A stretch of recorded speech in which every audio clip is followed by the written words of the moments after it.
AITA for not hosting Christmas because my family treats me like a maid. They are turning my house into a hotel. For the past 6 years, I have hosted Christmas at my house. And when I say hosted, I mean I have basically run an unpaid holiday resort where my family arrives expecting a 5-star experience while I single-handedly cook, clean, and cater to their every whim. What started as an attempt to create warm holiday memories has turned into an exhausting, thankless tradition that leaves me drained, frustrated, and, if I'm being completely honest, resentful. It always begins the same way. My parents and my sister's family arrive in waves, dropping off their coats, bags, and general chaos like my home is some kind of lobby where bellhops are supposed to handle everything. My dad makes a beeline for the living room, plops down in front of the TV, and does not move unless it's to shuffle to the kitchen and grab himself a drink. My mom, ever the perfectionist, immediately starts inspecting my house as if she's conducting a white glove test in a 5-star hotel. She never fails to find something that isn't quite right. A smudge on the counter, a candle that has burned unevenly, a meal that isn't cooked exactly the way she would have done it.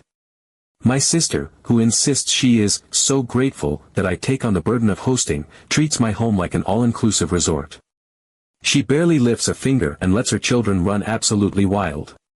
They jump on my furniture, scatter toys in every room, and seem to believe my home is a lawless wasteland where shoes do not belong on feet, snacks can be grabbed with sticky hands, and personal belongings, mine, of course, are fair game to be played with, hidden, or broken.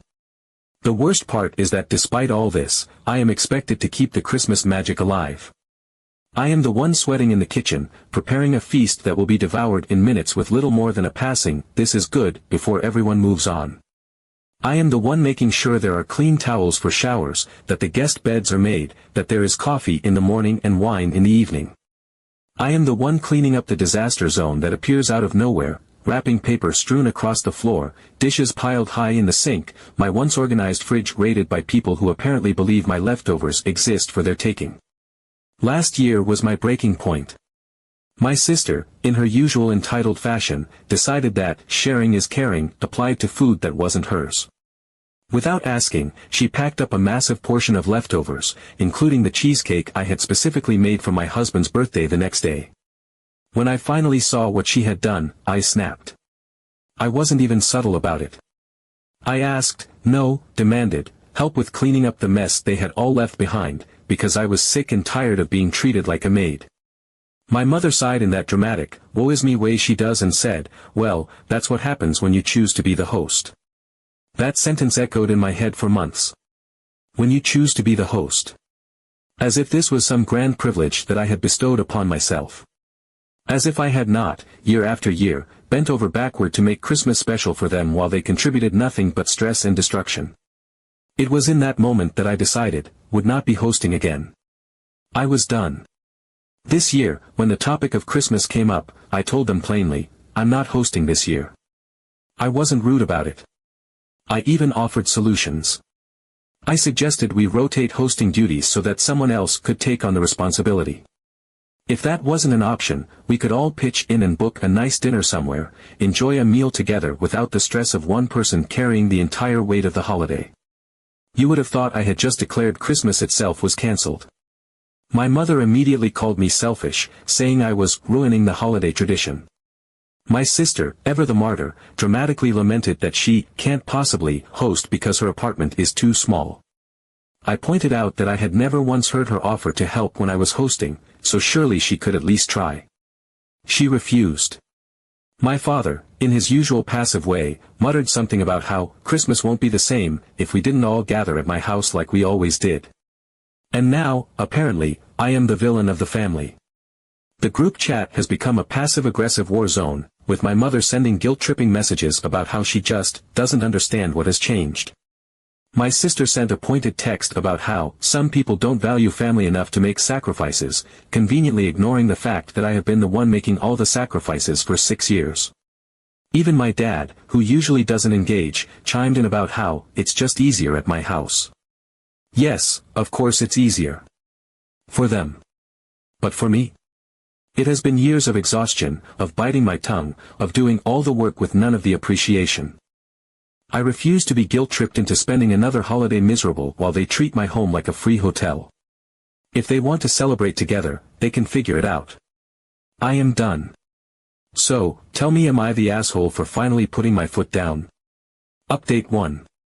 After all the bullying in the group chat, I decided to stand my ground. No more hosting. No more unpaid labor disguised as family tradition. No more running around like a stressed-out holiday concierge while everyone else sat back, stuffing their faces and contributing nothing but noise and mess. I was done, period. For years, I had taken on the burden without question, assuming that this was just how things were supposed to be. I had told myself that it was worth it, that creating a warm, welcoming holiday for my family was a noble, selfless thing to do. But the truth was, it wasn't selflessness, it was servitude. I had been running myself ragged to make sure everyone else had the perfect Christmas, and in return, I got exhaustion, stress, and a trashed house. I had spent 6 years bending over backward to accommodate them, putting aside my own comfort, my own peace, my own ability to enjoy the holiday. And for what? A pat on the back. A half-hearted thanks as they walked out the door with my leftovers in their hands. A sigh from my mother when I dared to ask for help cleaning up. No. Not this year. Not ever again. But despite my newfound resolve, I was still curious. What would they do now that their personal holiday maid had quit? Christmas wasn't my responsibility alone, though they had certainly acted like it was. They wanted Christmas, didn't they? They wanted the cozy gathering, the homemade feast, the picture-perfect celebration. Well, now they would have to figure it out on their own. For weeks, the group chat became a passive-aggressive war zone. My mother, unsurprisingly, took on the role of the wounded matriarch, sending long, meandering texts about how she just didn't understand why everything had to change. She lamented the loss of our tradition, as if the tradition had ever been anything more than me playing hostess while everyone else enjoyed themselves. My sister was less poetic in her approach, opting instead for barely concealed jabs. Some people just don't care about family enough to make sacrifices. Oh, the irony. The same sister who never lifted a finger to help me suddenly considered me the selfish one. My father, predictably, stayed mostly silent. His contributions were limited to vague statements like, "It's always been this way," and "Christmas should be about family." As if those statements meant anything. As if they weren't just empty words thrown into the void to make him feel like he had participated in the conversation without actually taking a stance. I didn't engage. I let them vent their frustrations into the void while I enjoyed something I hadn't experienced in years, the simple pleasure of knowing that for once, I wouldn't be the one breaking my back to make Christmas happen. I didn't feel guilty. I didn't feel regretful. I felt free. Then, just a few weeks before Christmas, my sister made her grand announcement in the group chat. She declared, with a kind of smug self-righteousness, that Christmas would be hosted at her apartment this year. "If you don't want to be with us, we'll manage on our own," she wrote, as if she were bravely saving Christmas from the grasp of my selfishness. As if she had swooped in like some holiday savior, gallantly taking on the task I had so cruelly abandoned. I just replied, "Great. I hope you all succeed." But I knew. I knew how this was going to go. Christmas morning, my phone buzzed with the first sign of trouble. It was my mother. She didn't even bother with pleasantries. "This is terrible. She doesn't even have enough chairs," she whispered, as if she were delivering classified military intelligence. I almost laughed. Not enough chairs. That was just the beginning. A short while later, my sister sent a message in the group chat. "And what did you do when the turkey didn't fit in the oven?" I stared at my phone for a long moment, considering my options. I could help. I could tell her how to cut it down, how to adjust the racks, how to make it work. I could swoop in, save the day, be the responsible one yet again. But I didn't. I set my phone down and went back to enjoying my peaceful, stress-free Christmas. By the evening, the real meltdown had begun. The next day, my sister called me, and I could hear the exhaustion in her voice before she even spoke. The kids had destroyed her apartment. Food had been overcooked to the point of being inedible. My mother had left early, saying she didn't like the atmosphere. My dad had fallen asleep on her couch, completely oblivious to the disaster unfolding around him. It had been, according to her, the worst Christmas of her life. I listened. I sympathized. I let her vent. And I enjoyed every second of it. I had spent years running myself ragged so that they could have a perfect Christmas. And yet, the second they had to put in the effort, it all fell apart. That was the difference. That was the truth they had refused to acknowledge for years. Christmas wasn't magical because it was some innate, effortless tradition. Christmas had only ever worked because I had killed myself making it work. Without me, it was just chaos. I didn't say that, of course. I just let her talk. Let her complain. Let her process her own failure. And then, the final twist, the cherry on top of this gloriously messy disaster. At some point between storming out of my sister's apartment in disgust and calling me to whisper her complaints, my mother had come to a shocking revelation. Hosting Christmas was hard. Hosting Christmas was stressful.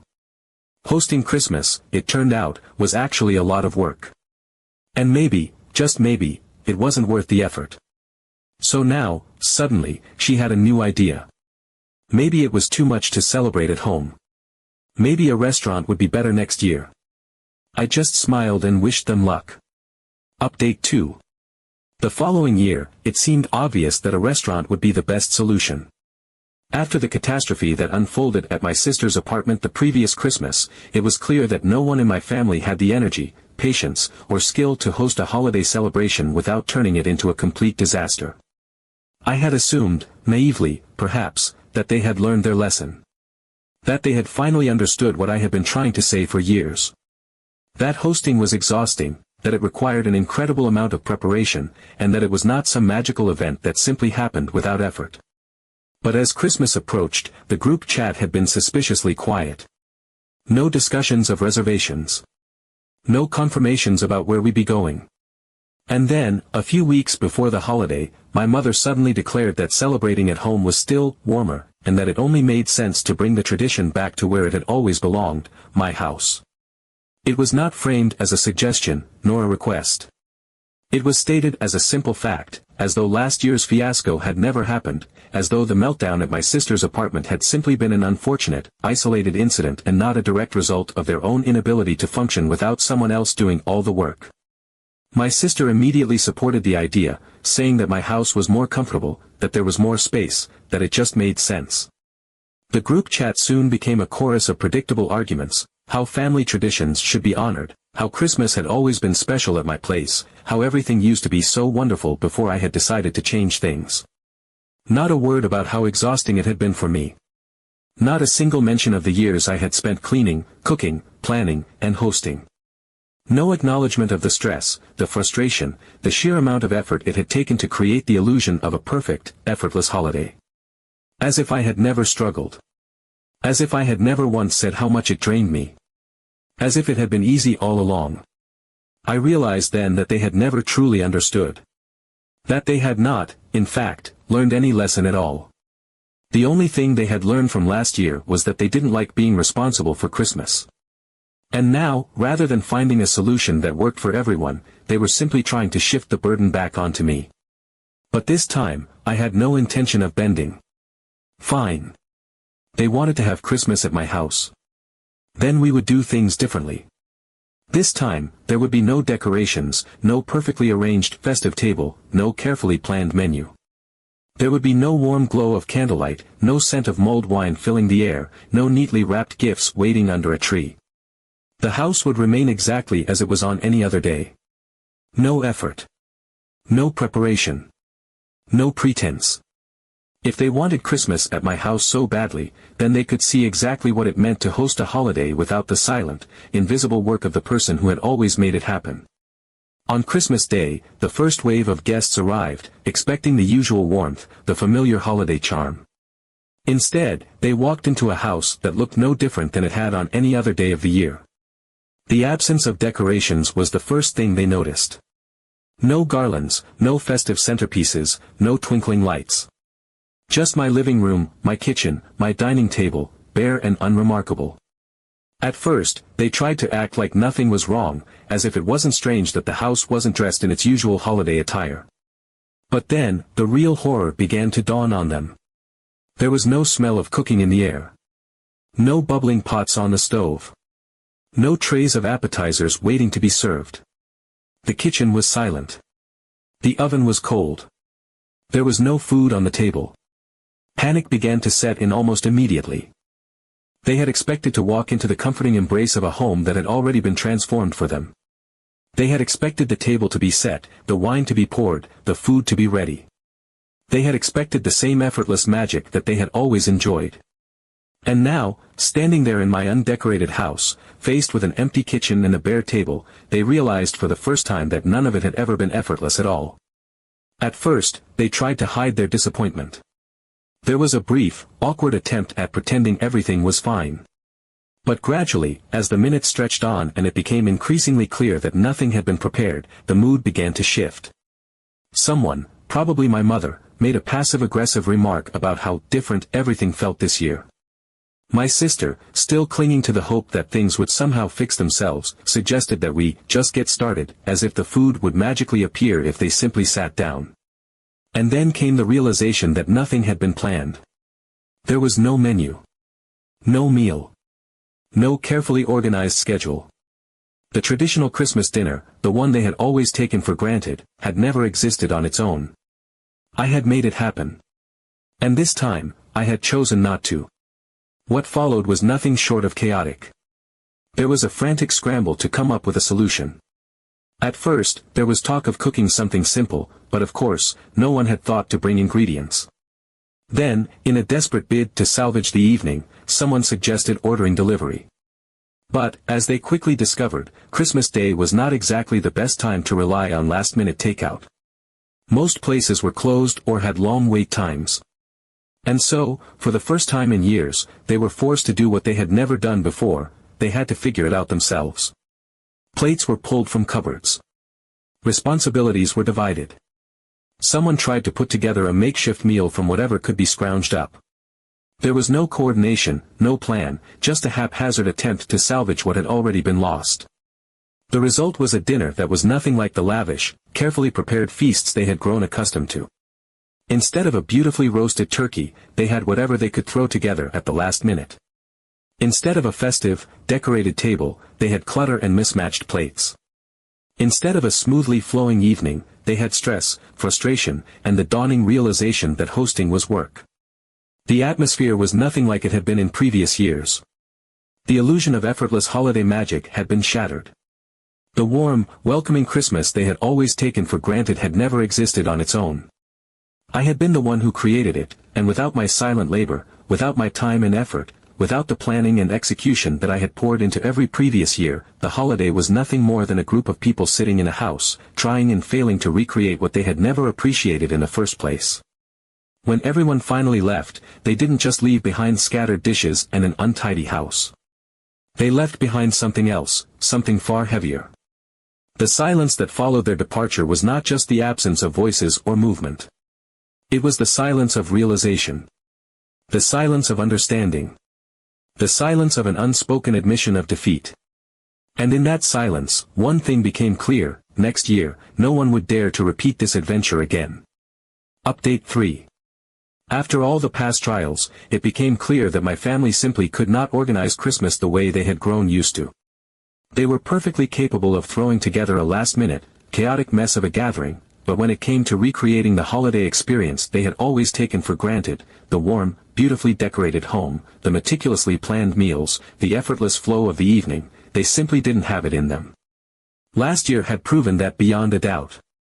The disaster that unfolded in my undecorated, unprepared home had shattered whatever delusions they still clung to. So this time, there were no arguments, no expectations, no hopeful suggestions that I might reconsider. There was no polite coercion, no group chat discussions about what we were going to do, no attempts to pressure me back into the role of host. A full month before Christmas, it was announced, we would not be celebrating together. A trip had already been planned, accommodations booked, tickets purchased. There would be no alternatives, no last-minute changes, no room for negotiation. The reaction was predictable. The group chat, which had been strangely quiet in the weeks leading up to this announcement, exploded with outrage. My mother, never one to accept change gracefully, was the first to react. She filled the chat with long, emotional messages about how Christmas was meant to be a family holiday, how it was a time to be together, how it was selfish to run off and leave everyone else to fend for themselves. My sister, still bitter from her own failed attempt at hosting, expressed her frustration in a much more blunt manner, complaining that she was once again being left alone to handle the logistics of the holiday. My father, true to form, simply agreed with whoever had spoken last, contributing little beyond vague affirmations that yes, this was all very unfortunate. The passive aggression was relentless. There were pointed comments about how some people only cared about themselves, subtle jabs about how things used to be different, how family was supposed to be a priority. It was exhausting, but it was also completely ineffective. Because this time, it didn't work. Every manipulative tactic they had used in the past, every guilt trip, every emotional plea, it all fell flat. I wasn't bending. I wasn't wavering. I was going on this trip, and they would have to figure out Christmas without me. And for the first time in years, Christmas was exactly what it should have been, relaxing. The time that had once been spent cooking, cleaning, and catering to others was now filled with actual enjoyment. Mornings were spent waking up to the sound of waves instead of clattering dishes. Afternoons were filled with long, unhurried walks instead of frantic preparations. Evenings were spent enjoying quiet dinners, drinks by the water, peaceful moments free from stress and obligation. There were no dishes to wash, no last-minute grocery store runs, no mental exhaustion from trying to ensure everyone else was having a perfect time while I struggled to stay afloat. For the first time in so many years, Christmas felt like a holiday. It was a revelation. A weight I hadn't even fully acknowledged was lifted, and in its place was something I had forgotten existed during the holidays, peace. There was no tension. No endless cycle of giving and receiving nothing in return. No exhaustion. Just genuine, uninterrupted relaxation. And then, when the trip was over, I returned home expecting to find my family still bitter, still resentful, still convinced that I had abandoned them to a miserable, joyless holiday. But what I found instead was something entirely unexpected. They had gathered for Christmas. Without me. And not just that, they had done something they had once sworn was completely out of the question. They had gone to a restaurant. The same family that had spent years insisting that Christmas had to be held at home, that tradition was sacred, that celebrating anywhere else was unthinkable, had somehow, without me there to carry the burden, made the radical decision to simply go out to eat. No one had cooked. No one had cleaned. No one had spent the evening exhausted and overwhelmed. And, most surprisingly of all, no one had complained that it wasn't the same. What had once seemed unimaginable had suddenly become the obvious solution. There were no emotional recaps in the group chat this time. No dramatic retellings of how difficult it had been, no claims that it just wasn't the same without me. Just silence. A kind of quiet acknowledgement that, despite all their previous resistance, they had managed. That their stubbornness had never been about tradition, or family, or sentiment, it had been about convenience. It had been about keeping the status quo that benefited them, about avoiding change because change would have meant acknowledging just how much work I had been doing all those years. And then, a few days later, something even more unexpected happened. A message from my mother. Short. Simple. Without manipulation or condescension or a single trace of guilt-tripping. We understand. I'm sorry. That was it. No long-winded justifications, no passive-aggressive remarks about how I had overreacted, no attempts to downplay their behavior. Just an acknowledgement. A long-overdue admission that they had finally seen what I had been trying to show them for years. For the first time in a long time, something had changed. And that was the greatest Christmas miracle.